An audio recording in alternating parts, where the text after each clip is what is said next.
नमस्कार. या बातमीपत्रामध्ये आपलं स्वागत आहे. देश, राज्य आणि जिल्ह्यातल्या महत्त्वाच्या बातम्या आपण या बातमीपत्रामध्ये पाहणार आहोत.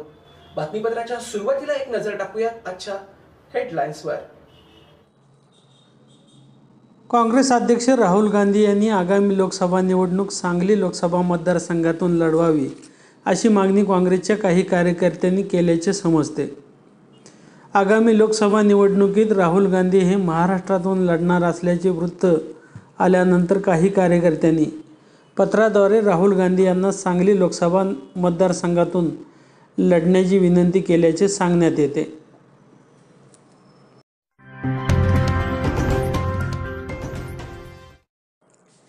सांगली महापालिकेत आझाद हिंद सेनेचे प्रमुख सुभाषचंद्र बोस आणि शिवसेना प्रमुख स्वर्गीय बाळासाहेब ठाकरे यांना जयंतीनिमित्त अभिवादन करण्यात आले. यानिमित्त महापालिकेत आयोजित कार्यक्रमात महापौर सौ संगीता खोत आणि आयुक्त रवींद्र केबोडकर यांच्या हस्ते सुभाषचंद्र बोस आणि बाळासाहेब ठाकरे यांच्या प्रतिमेचे पूजन करून अभिवादन करण्यात आले.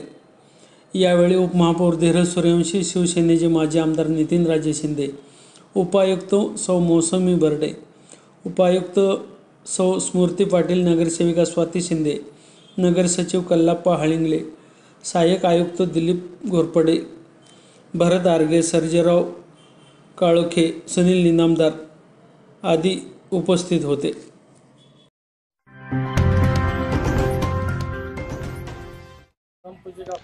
ब्रिटिशांच्या जोखडातून भारत 15 ऑगस्ट 1947 रोजी स्वतंत्र झाला. त्यामुळे देशभरात हा दिवस स्वातंत्र्य दिन म्हणून साजरा केला जातो. डॉक्टर बाबासाहेब आंबेडकर यांनी लिहिलेली भारताची राज्यघटना 26 जानेवारी 1950 रोजी अंमलात आली. भारतात लोकशाहीचे एक नवे पर्व सुरू झाले, म्हणून हा दिवस प्रजासत्ताक दिन म्हणून ओळखला जातो.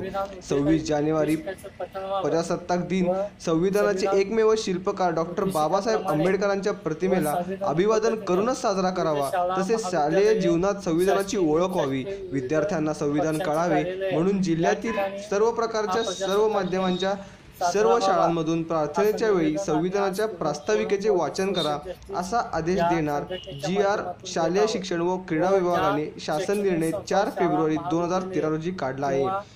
त्याची प्रभावी अंमलबजावणी करावी. सर्व शासकीय व निमशासकीय कार्यालयात प्रजासत्ताक दिन साजरा करावा व या कामी कर्तव्यात कसूर करणाऱ्यांवर या दिवशी गैरहजर राहणाऱ्या अधिकारी कर्मचारी यांच्यावर कायदेशीर कारवाई करावी.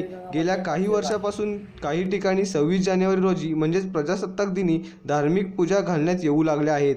याला सरकारने कायद्याने पायबंद घालावे अशी मागणी स्टुडंट फोरम फॉर सोशल जस्टिसचे प्रमुख अमोल वेटम, जिल्हा अध्यक्ष संजय कांबळे, नितीन सरोदे, गौतम भगत आदी उपस्थित होते.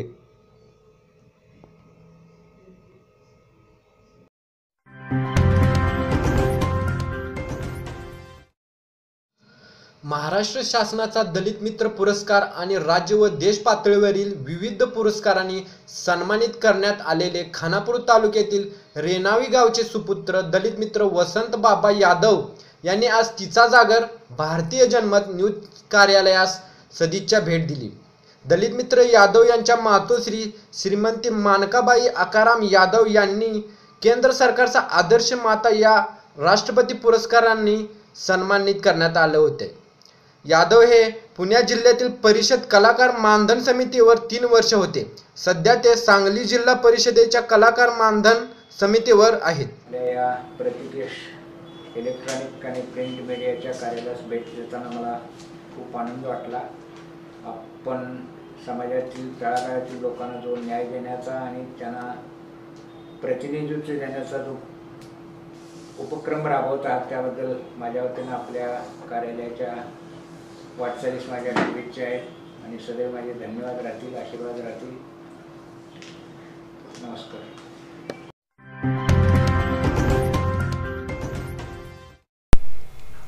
आगामी लोकसभा निवडणुकीसाठी शिवसेनेनं भाजपसोबत कोणत्याही प्रकारची युती न करण्याचा निर्णय घेतलाय.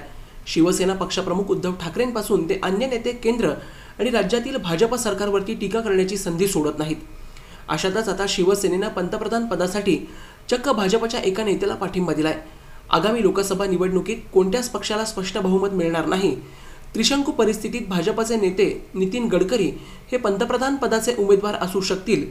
अशा परिस्थितीत शिवसेना गडकरींना पाठिंबा देईल असं पक्षाचे राज्यसभेतील खासदार संजय राऊत यांनी एका इंग्रजी दैनिकाला दिलेल्या मुलाखतीत म्हटलंय. शिवसेनेसोबत युती होईल असं भाजपला वाटतं, आम्हाला नाही असंही राऊतांनी स्पष्ट केलंय.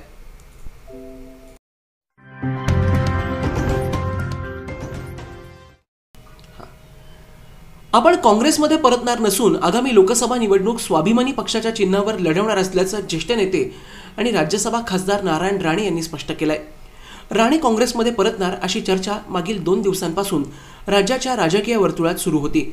त्याला पूर्णविराम देताना शिवसेना भाजपची युती झाली तर आपण आपल्या युतीमध्ये सहभागी होणार नाही, तर स्वबळावर निवडणूक लढवू असंही राणेंनी स्पष्ट केलंय. 2014 साली भाजपसाठी जे वातावरण होतं ते वातावरण आता राहिलं नाही. त्यावेळी मोदींची हवा होती. आता परिस्थिती बदलली आहे. भाजपला महाराष्ट्रात सर्वाधिक लोकसभेच्या जागा मिळतील आणि केंद्रात 200च्या जवळ त्यांची संख्या असेल असं राणेंनी सांगितलंय. दरम्यान भाजप आणि शिवसेना युती झाली तर आपला मार्ग मोकळा आहे. मी स्वतंत्र निवडणूक लढवणार आहे. महाराष्ट्रात माझे उमेदवार असतील, मात्र उमेदवार कोण असतील हे सांगण्यास नकार राणेंनी दिला. दरम्यान रत्नागिरी सिंधुदुर्गमधून निलेश राणेच असतील असं राणेंनी स्पष्ट केलं.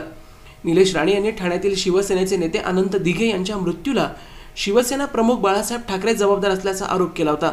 यावर राणे यांनी भाष्य करण्यास नकार दिला. दरम्यान निलेश हा आधी कधीही बोललेला नाही. निलेशच्या वडिलांना कोणी डिवचण्याचा प्रयत्न केला तर त्याला ते आवडत नसेल म्हणून तो बोलला असेल असं नारायण राणे म्हणाले.